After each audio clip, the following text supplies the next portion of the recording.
हमारे देश में बच्चों को खाने के लिए तथा पढ़ाने के लिए लोगों के पास पैसा और समय भले ही ना हो, लेकिन अंधविश्वास के नाम पर, पाखंडवाद के नाम पर लोग कैसे भी समय निकाल ही लेते हैं। नमस्कार, मेरा नाम अरुण गौतम है और आप देखना शुरू कर चुके हैं धाका टीवी।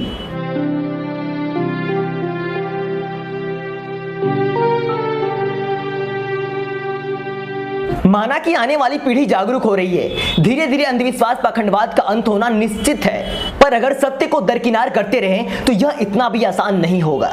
आज की इस वीडियो में हम बात करने वाले हैं कि रक्षाबंधन से हमारे देश पर कितना नुकसान होता है, रक्षाबंधन से एक परिवार का कितना नुकसान होता है, रक्षाबंधन से हमारे देश में कितने पैसे का नुकसान होता है। आपने बहुत सारी वीडियो में देखा होगा कि रक्षाबंधन क्यों मनाया जाता है, लेकिन इस वीडियो में हम आपको बताने वाले हैं कि रक्षाबंधन से हमारे देश का कितना नुकसान होता है।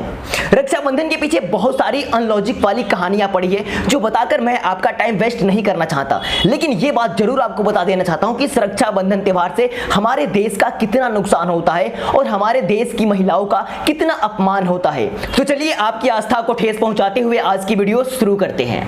सोच के देखिए, 1 रुपए का धागा 100 रुपए में बिकने लगता है, जिससे उस दिन दुकानदारों का और पूंजीपतियों का फायदा ही फायदा होता है। माना कि हमारे देश की जनसंख्या 125 करोड़ है और 125 करोड़ जनसंख्या में 75 करोड़ भाई भी राखी बंधवाते हैं और उन 75 करोड़ भाइयों की बहनें अगर 50-50 रुपए का भी राखी खरीदती हैं तो कैलकुलेट करके देख लीजिए कितना होता है। अगर 75 करोड़ लड़कियां 50 रुपए का भी धागा खरीदती हैं तो 37,500 करोड़ रुपए होते हैं। मतलब ये साफ है कि ये त्योहार भारत की जनता के गरीब होने का अहम कारण है। सिर्फ एक त्योहार से 37,500 करोड़ जनता के घर से पैसा निकलकर पूंजीपतियों के घर में चला गया। सोचिए, एक दिन में पूंजीपति हमारे घर से 37,500 करोड़ निकाल ले रहे हैं। हर फेस्टिवल पर सरकारी छुट्टी की जाती है, जैसा कि रक्षाबंधन पर भी सरकारी छुट्टी की जाती है। मान लीजिए कि हमारे देश में 30 करोड़ सरकारी कर्मचारी काम करते हो और एक कर्मचारी को एक दिन में 1,000 रुपए भी वेतन दिया जाता हो, तो समझ सकते हैं एक दिन में 30,000 करोड़ रुपए का सरकारी कोष से नुकसान होता है। तो आप समझ सकते हैं कि हमारे देश में अंधविश्वास पाखंडवाद से हमारे देश का कितना नुकसान हो रहा है और हमारे देश के पैसे का कितना बड़ा हानि हो रहा है। फिर भी हमारे देश के लोग अंधभक्त बने हुए हैं। और सबसे खास बात अगर देखा जाए तो रक्षाबंधन त्योहार से महिलाओं का ही अपमान होता है। हम अपने देश की महिलाओं को यह एहसास दिलाते हैं कि हम तुम्हारी रक्षा के लिए हैं। क्या यह हमारा फर्ज नहीं बनता है? जब कोई लड़की हमें राखी बांधेगी तभी हम उसकी रक्षा करेंगे।